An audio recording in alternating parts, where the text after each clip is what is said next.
Greetings, everyone, and welcome. It is January the 12th, and I'm coming at you tonight with the evening update from Ukraine. What a crazy day it's been here for us.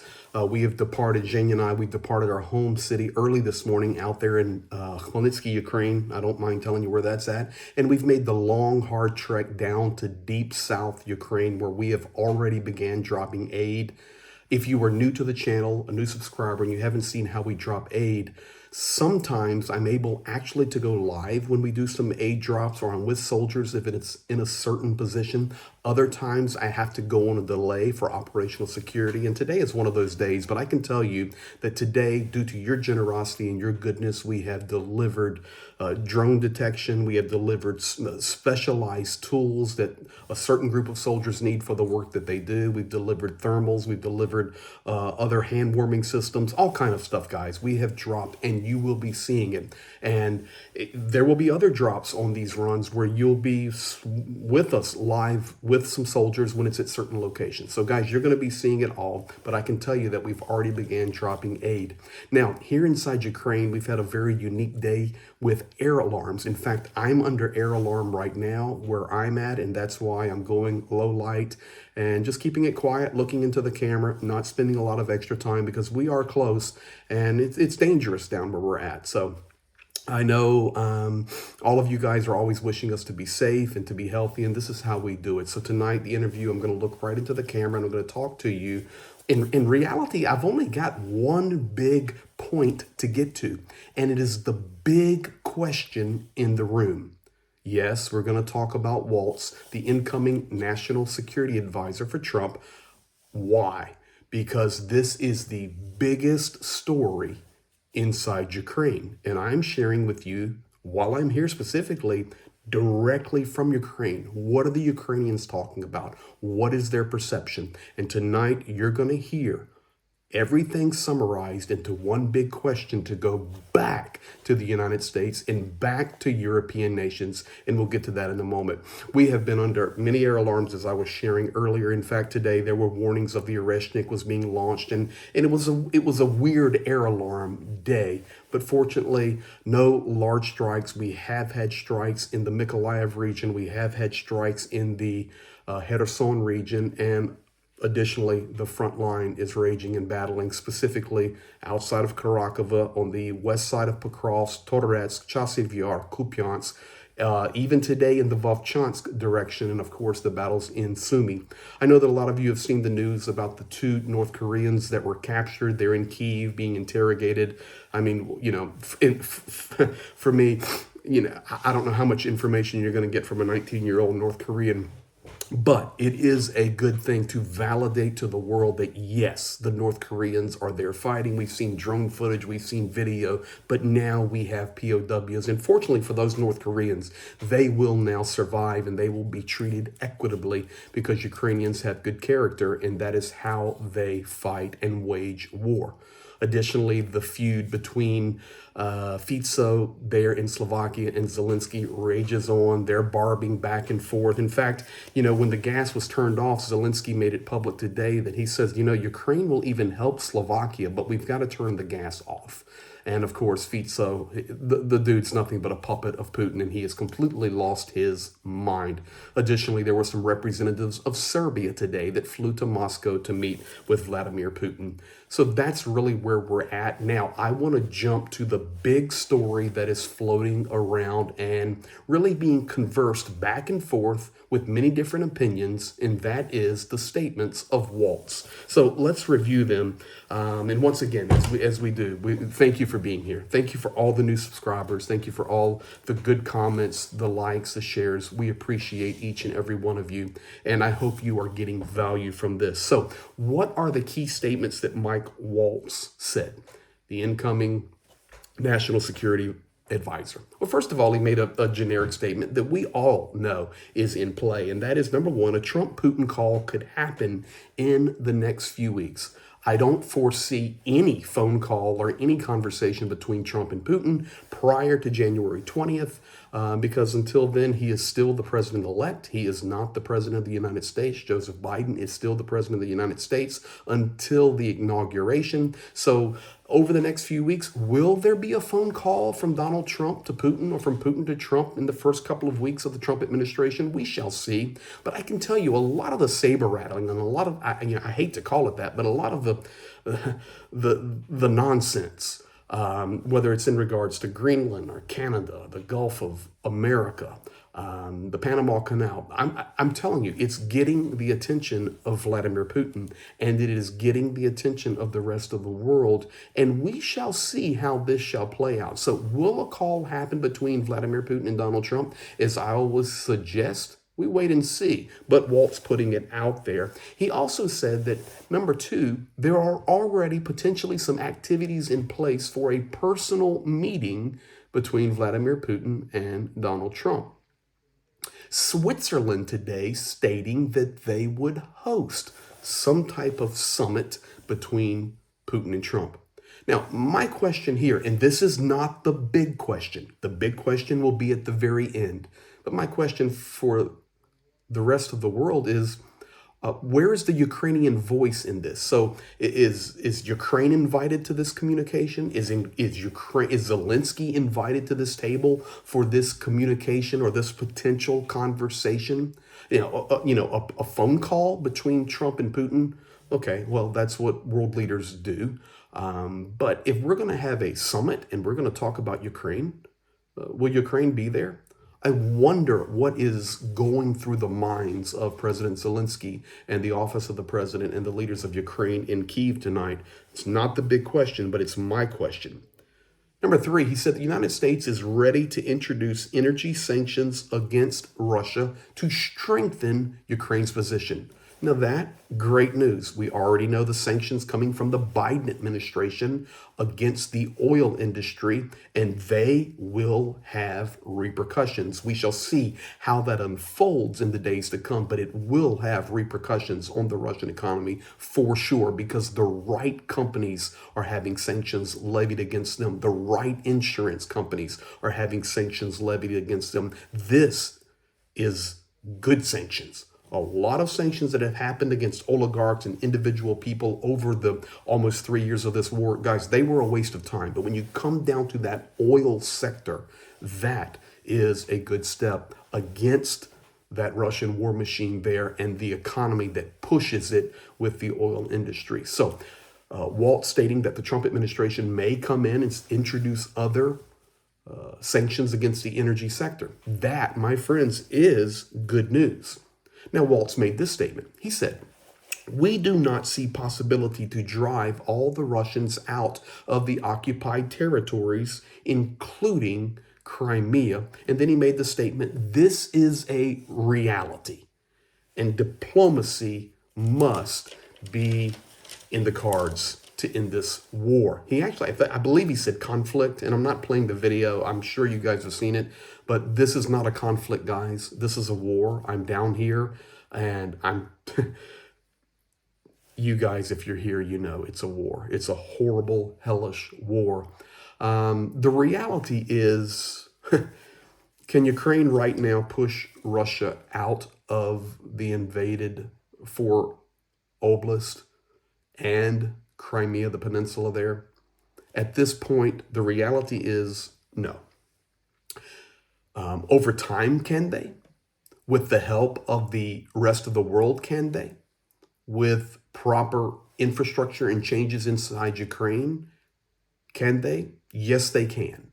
They are a well-oiled fighting machine, as you have seen, undermanned and under-equipped for 3 years and still holding their own. But the war is growing long, the war is growing hard, and the war is growing wearisome for these Ukrainian soldiers. They are not supermen and superwomen. They are human beings just like you and I right now, laying in a cold trench, holding their positions if they're on the 0 line. Yes, I'm down near in the south, but I'm very thankful that the room I'm in tonight is warm. And I'm grateful for that, because just outside that wall, the wind is ripping, there's an air alarm, and it's stinking cold outside. So think about that. This is what the Ukrainians face day in and day out. Now, here is where it gets Interesting. Mike Waltz then says, we have other leverage over Putin to possibly lift restrictions on long-range weapons that can force Putin to negotiate. Now, guys, I'm just going to be honest with you. I'm not sure about that at all. So go ahead and lift the restrictions, because some of this just does not make sense. And I'm not to the big question yet. The big question is still to come. But how can you say, we see no way that Ukraine can liberate its territory, we see no way that Ukraine can push all the Russians out of their sovereign land, but at the same time, they are undersupplied, the world has not provided what is promised, and we have restrictions on the weapons that we have given them. So this argument is, to me, a little bit invalid. You know, it's not like they're fighting with their full intensity. There are still restrictions. And even Waltz is saying today, well, we have other leverage on Putin that we can unleash. And that is, let's just take the restrictions off long-range weapons. Well, let's do that. And then maybe we can reevaluate how the front lines and how the territories of Ukraine can look if we will take the gloves off and let this army fight. So I have the question there. Waltz goes on to say, this conflict, guys, it's a war, can expand. Well, we know that. And that is a lot of the saber rattling. That is what you hear when you hear about these cables being cut in the Baltic Sea between Finland and Estonia. And you hear, okay, well, Putin may invade the Baltics, Estonia, Latvia, Lithuania. You know, Belarus is pushing troops down onto the northern border of Ukraine again for training. Guys, you're going to hear that. We've heard that from day one of this war. From day one. Can it expand? Of course it can expand. It's a war. But if we take the gloves off of Ukraine and let them fight against Russia and supply them, the chance of expansion is actually less. This is what's being talked about. Now we come to the big one, guys. We come to the big one, and then I'm going to give you the big question, and then I'm going to get some rest tonight. Waltz talked about mobilization. This is a huge topic happening inside Ukraine right now, because it's not only Waltz talking about it, so he's giving the viewpoint of America even further. We've heard from even those in the Biden administration over the last 6 months. Lower the mobilization age. Pressure coming against Kyiv in a very, very intense way. But it's not just Biden administration for the last 6 months. It's not just the incoming administration, Waltz speaking. Also, Ben Wallace, the former minister there, defense minister there in Great Britain, coming out with a strong statement talking. He says, I even asked Zelensky, why don't you lower the mobilization age? That doesn't mean they're going to war. Get them trained. Put the guns on the shelves, put the helmets on the shelves, and go back to work.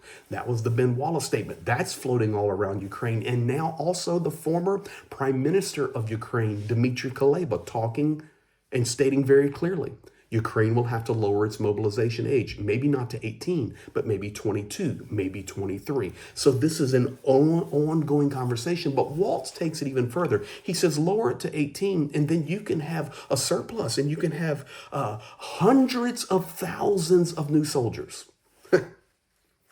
I'm not sure that's the way it works, guys.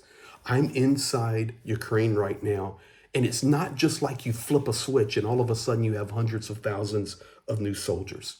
He made this statement, and then I'm going to drop the big question, and thank you once again for being here. He said, if Ukrainians are asking for other nations of the world to go all in for democracy, then they need to go all in for democracy also.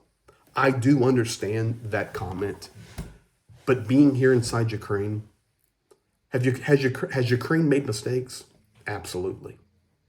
Do I personally think that the mobilization has been a major issue inside Ukraine? 100%. I'm here. It's a big deal. But Ukraine is all in. They're defending. They are dying.